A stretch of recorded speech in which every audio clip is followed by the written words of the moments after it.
No princípio, aquele que é a palavra já existia. Ele estava com Deus e ele era Deus. Desde o início dos tempos, a palavra habitava com o Criador.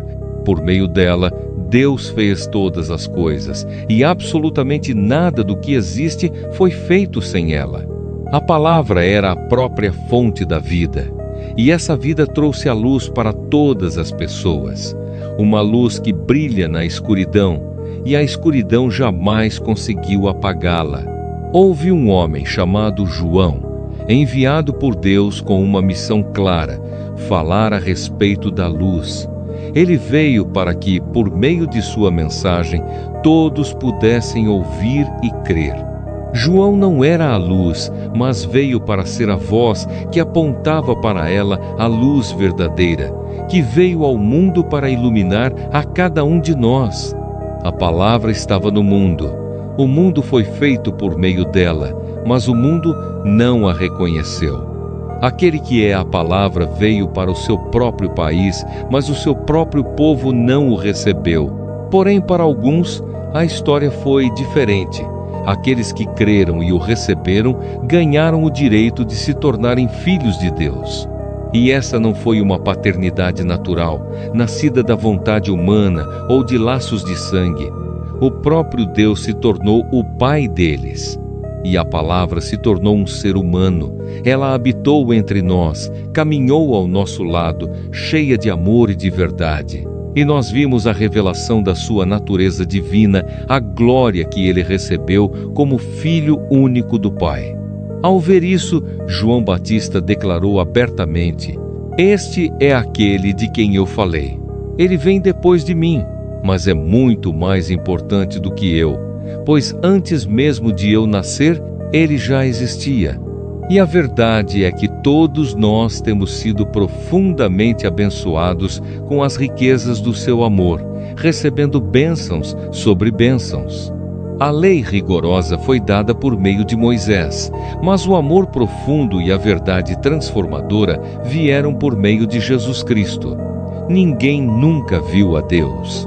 Somente o Filho único, que é Deus e está ao lado do Pai, foi quem nos revelou quem Deus realmente é. A mensagem de João Batista começou a incomodar. Os líderes judeus enviaram de Jerusalém alguns sacerdotes e levitas com uma pergunta direta: "Quem é você?" João não hesitou e afirmou claramente: "Eu não sou o Messias." Eles insistem: "Então quem é você? É Elias?" "Não, não sou", respondeu João. "Você é o profeta que estamos esperando?" "Não."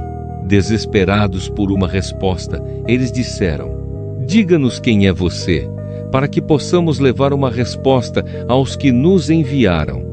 O que você diz a respeito de si mesmo?"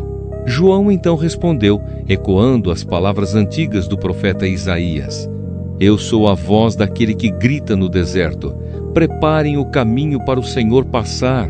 Aqueles homens eram do grupo dos fariseus e continuaram a questionar: "Se você não é o Messias, nem Elias, nem o profeta, por que então você batiza?"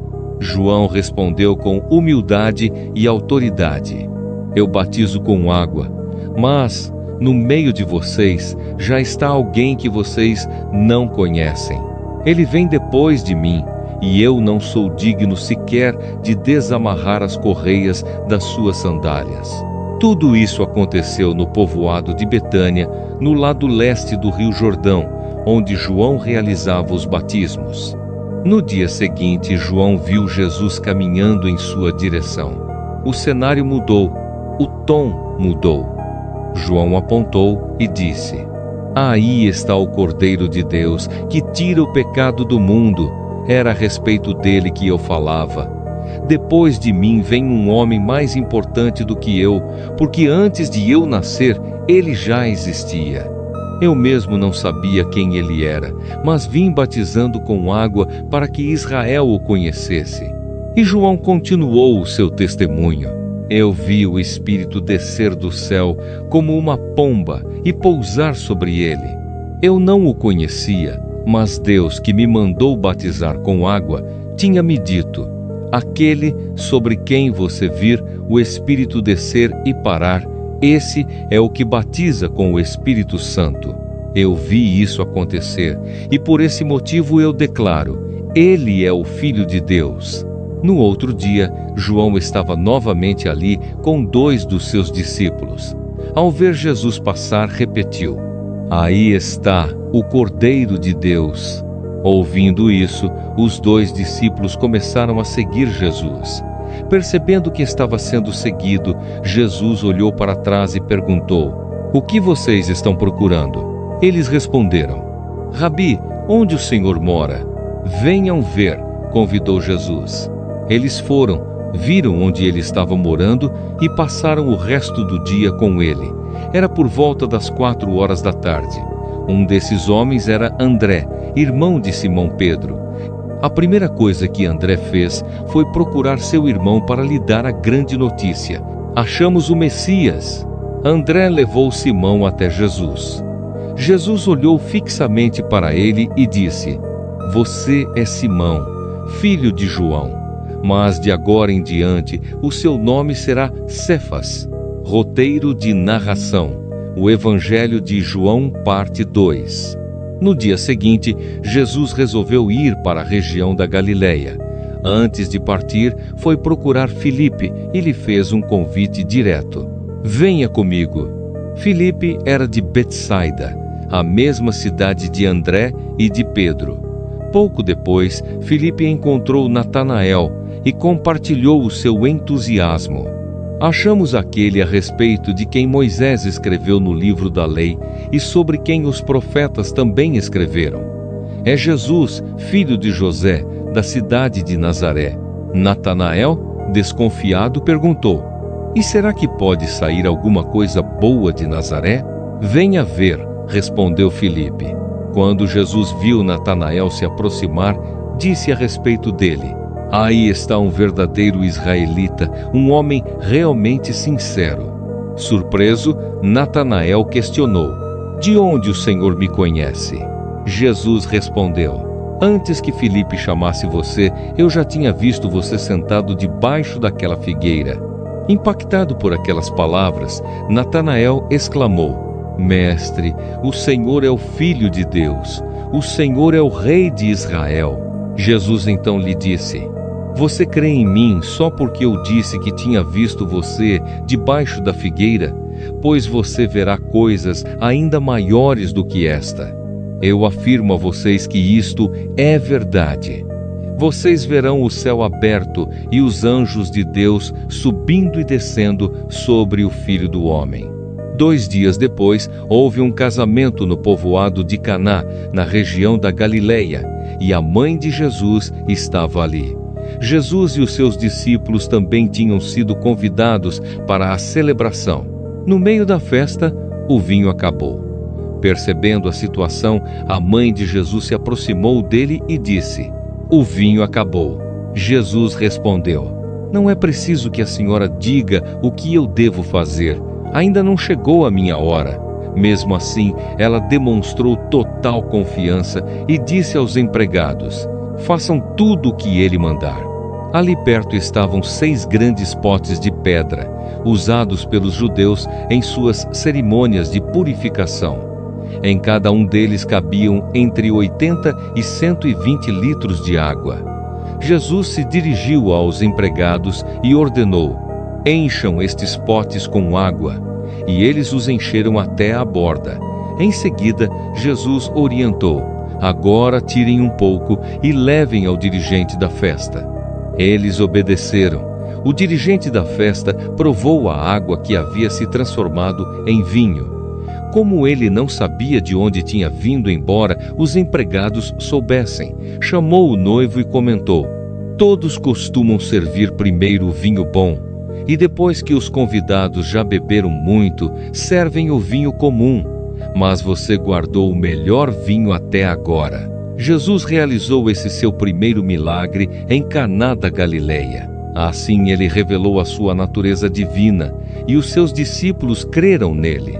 Depois disso, Jesus, sua mãe, seus irmãos e seus discípulos foram para a cidade de Cafarnaum, onde permaneceram por alguns dias.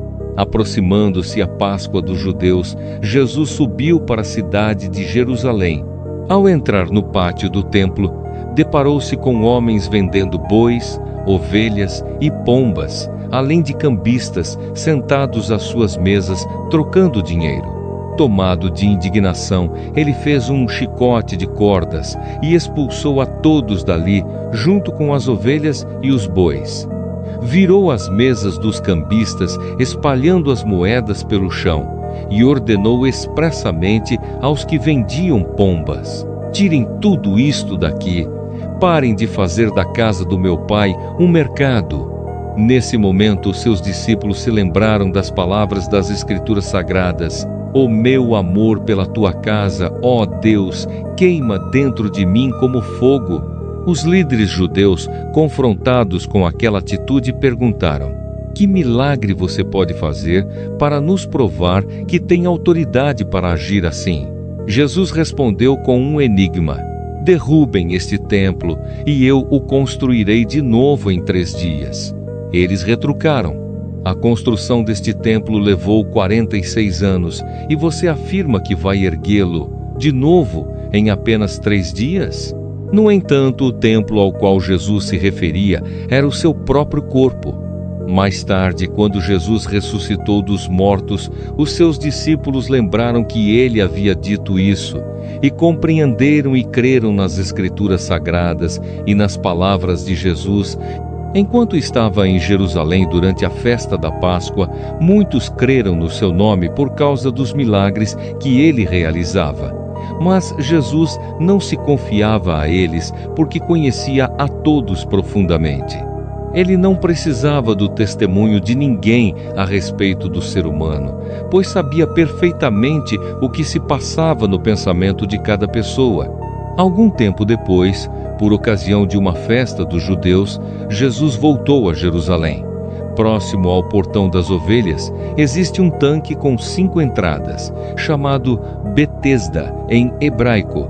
Ali ficava deitada uma grande multidão de enfermos, cegos, aleijados e paralíticos, que aguardavam o movimento da água.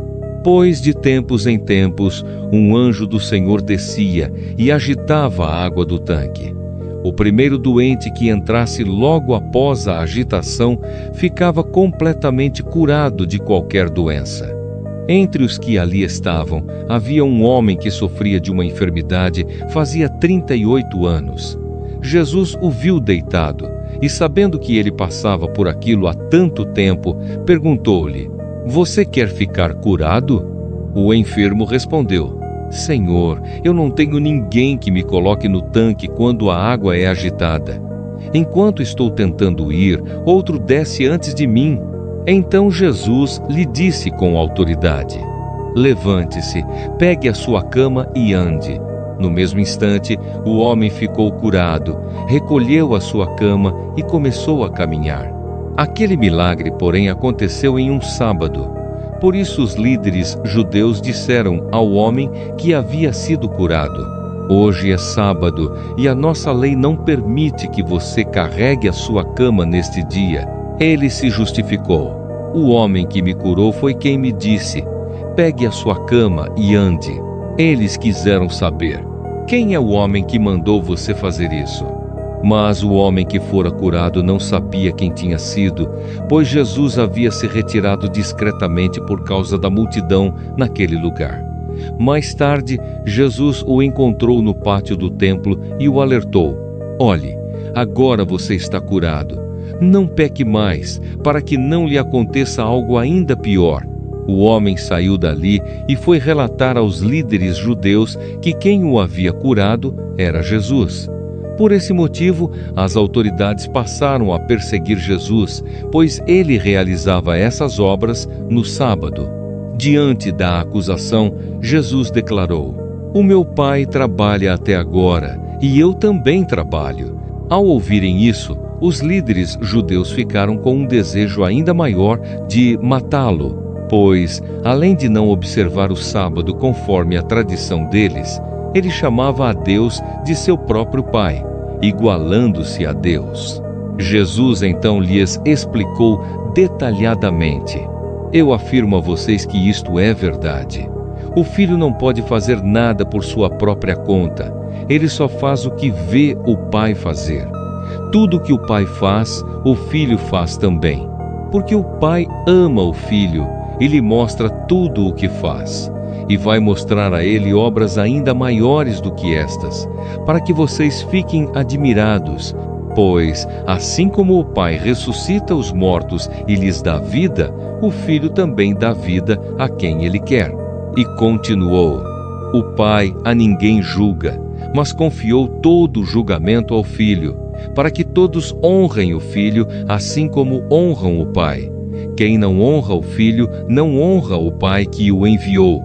Eu asseguro a vocês: quem ouve a minha palavra e crê naquele que me enviou, tem a vida eterna, e não entrará em julgamento, mas já passou da morte para a vida.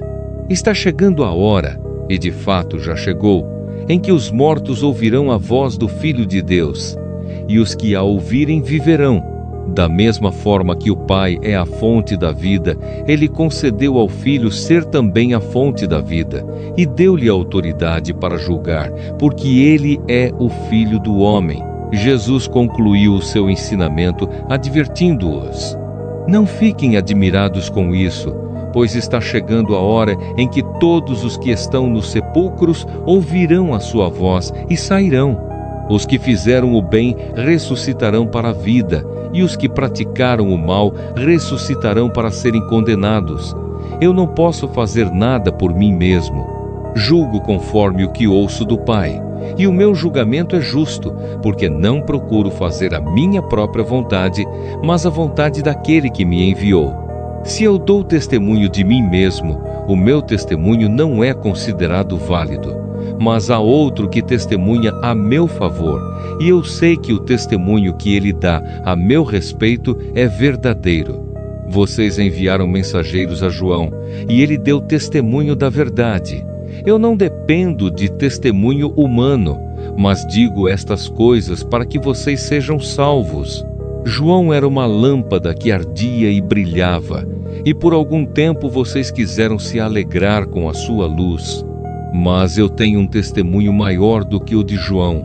As obras que o Pai me deu para realizar, essas mesmas obras que eu faço, testemunham que o Pai me enviou. E o Pai, que me enviou, ele mesmo testemunhou a meu favor. Vocês nunca ouviram a sua voz, nem viram a sua forma, e a sua palavra não habita em vocês, porque não creem naquele que ele enviou. Vocês examinam diligentemente as Escrituras Sagradas, porque julgam ter nelas a vida eterna, e são elas mesmas que dão testemunho de mim. Contudo, vocês não querem vir a mim para ter vida. Eu não busco a aprovação dos homens, mas conheço vocês, e sei que não tenho o amor de Deus no coração. Eu vim em nome de meu Pai, e vocês não me recebem. Mas se outro vier em seu próprio nome, a esse vocês receberão. Como podem crer, vocês que buscam a glória uns dos outros, mas não buscam a glória que vem do único Deus? Não pensem que eu os acusarei diante do Pai. Quem os acusa é Moisés, em quem vocês depositam a sua esperança. Se vocês crescem em Moisés, creriam também em mim, pois ele escreveu a meu respeito. Mas, se não creem no que ele escreveu, como crerão no que eu digo?